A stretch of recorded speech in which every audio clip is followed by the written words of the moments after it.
What is up, and I welcome each and every one of you back to a brand new Civ 6 Deity Tips video. Today we're going to be looking at the 7 unknown tips that can help you to absolutely obliterate Deity on Civ 6 or Civilization 6. Not much to do in the intro, so let's get right into the video, starting with number 1, never research civics. Now, you might be thinking, what do you mean never research civics? How am I supposed to get governors? How am I supposed to break every UN protocol if I am not allowed to research any civics? How do I get political philosophy? Well, I'm not saying you do that. I did this in the video yesterday, but I just want to talk about it as a tip instead of a mechanic, just so you guys understand it a little bit better. When you don't research a civic, you're able to change your governor policies every single turn, your government policies. Now, the civics and the research slots, the research and culture, accumulate unlike production and food. So what that means is that if you just hit Shift-Enter, which force ends the turn, you're still going to keep that amount of culture and research. And then when you have enough culture to research the next civic, you just click on it. If it says like 1 turn until you can research the civic, you click on it. It'll either research immediately or take a turn to research, and then you're going to be able to change your government policy the next turn as well.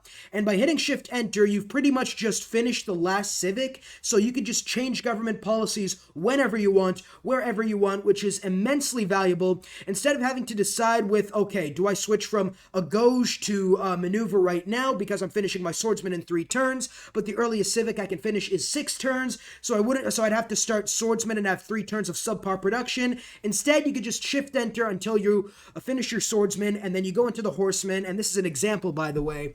But then the turn you want to get, for example, start producing settlers, or start producing builders, or wonders or something, you could put in the requisite policy card in there, and by doing this strategy, you'll be able to do that whenever you want, which is a little bit of optimization, and it definitely helps out in the long run. So that's the first tip, never research civics. Now, the second tip, city-state farms. Now, city-states in general are, how do I say this, even on Deity, they are super easy to deal with. They don't get the +4 Deity combat strength bonus for some reason. I think it might be so that the player can't use city-states to declare war on enemy civs.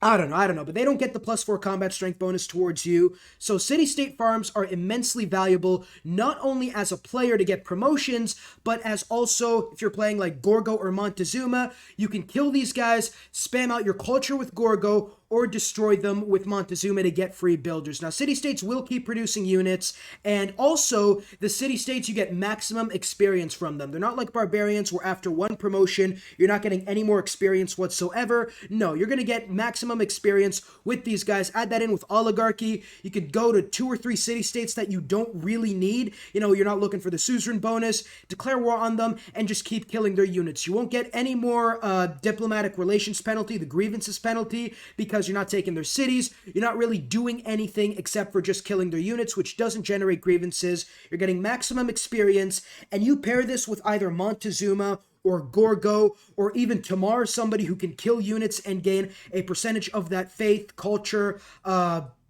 builders, or whatever. You will be able to absolutely spam out not only promotions and getting the elite promotions, but also super builders as Montezuma, and culture, faith, and whatever other bonuses you can find. Now, the other tip I have right now is called the press for every turn tip. I know, creative. I'm a creative mastermind, obviously, so that's why I came up with this tip. But in all seriousness, when you press 4 every turn, it shows you the settler screen. Or you can just go to the settler screen on the map tax thing, and it will show you where you can settle. Now, there are different color codes, but the one that really matters to us is the red code. When a color code is red, that means you cannot settle that tile. Now, there are 2 reasons for you not being able to settle that tile. Either A, you're going to be either on a mountain tile or another unsettlable tile, or B, it is going to be too close to another city. Now, if you're looking at the Fog of War, the edges of the Fog of War, and you see a red tile, that means that a city is within 3 tiles of that. And then if you go towards that direction, you're either going to find a city-state or another civilization, which either gives you era score, allows you to find and prepare for an invasion of an early civilization, or allows you to even get the first envoy bonus a lot sooner than you were able to. So this strategy really helps in finding city-states and not missing them out, because the Fog of War, it's kind of hard to explore early game, especially if you're like me and don't like building scouts. The Fog of War early game is really, you really don't know exactly where anybody is. This strategy helps you have a more educated guess, I guess, of where you're going to find everybody else. else. That's going to be the press 4 every turn settler tip. And before we continue, if you have enjoyed, don't forget to like and subscribe. We have reached the mark of 10,000 subscribers. Face reveal is coming within the next week.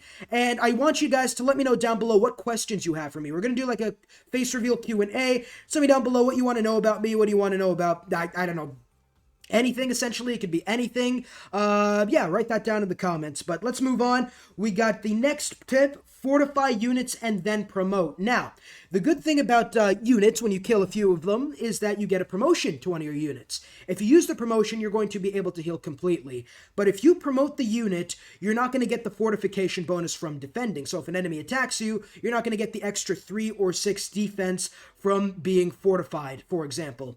So the best thing to do is to fortify your unit, then cancel the order, and then promote them. If you do it like that, fortify, cancel, promote, you will get the fortification bonus, and you'll even see the fortification modifier on the thing. So if you fortify, cancel, promote, you're going to get the combat strength in case somebody attacks you, because there is nothing more disrespectful, disheartening, makes you want to just absolutely rage quit. Again, this has been linked to multiple mental illnesses, losing a unit you have just promoted, losing an advanced unit you've just promoted, a named unit that has helped you conquer the world and break every single protocol in place to prevent crimes against humanity in the entire world. It just sucks. So just fortify, cancel, and then promote to get the extra defensive bonus. After that, we are going to have the settle terrible cities near your own cities and then sell them to the AI. Now, how this works is, I don't know what I'm going to call this tip. That's I guess it's good enough. So you're going to settle a terrible city, either in the snow or in the desert. Now, you want to settle a city that has no food whatsoever. That's important because the AI does get bonuses to growth like food and production. So you want that city to stay at 1 population. If you settle it as near as you can to your other cities, switch the tiles once you do settle that city. Switch all the food tiles to your other cities that are nearby so that when you trade away this city, it's not going to be able to grow whatsoever. Now, when you trade away the city, you're going to get a good amount of resources. Now, AIs pay a lot. They pay a lot of money. Even 1 population shitty cities, they will pay a lot for the resources. I think if you buy like granaries and monuments, it makes the city a little bit more lucrative. I'm not too sure about that though. You could even build some improvements like mines and iron, for example, iron mines. You're going to trade it away to the AI. They're going to pay you a good amount of resources, maybe even great works. But the thing is, since the city is so close to you and so far away from the enemy AI, they are not going to be able to keep it, and you are going to end up getting that city back eventually, and then you could rinse and repeat every 10-15 turns. Now, it is kind of difficult because when the city does rebel, it is going to spawn a butt ton of units. This is a good strategy when playing Eleanor because the cities will automatically rebel to you. But if you're not playing Eleanor, you can always just don't attack the units, because I found that free city units aren't going to attack you unless you go close to them or you attack their territory. And then in about 5 or 6 turns, it's going to rebel back to you, trade it away again, more resources, and just profit off that way. It is kind of a tactic that isn't the most, I'm not going to say the most strategic, it isn't the most big-brained or anything, but it's not going to show your skill as a player, but use this to get a butt ton more gold, great works, and pretty much whatever you want later on in the game. After that, we are going to have the Missionary Scouts. Now, you guys know about me, right?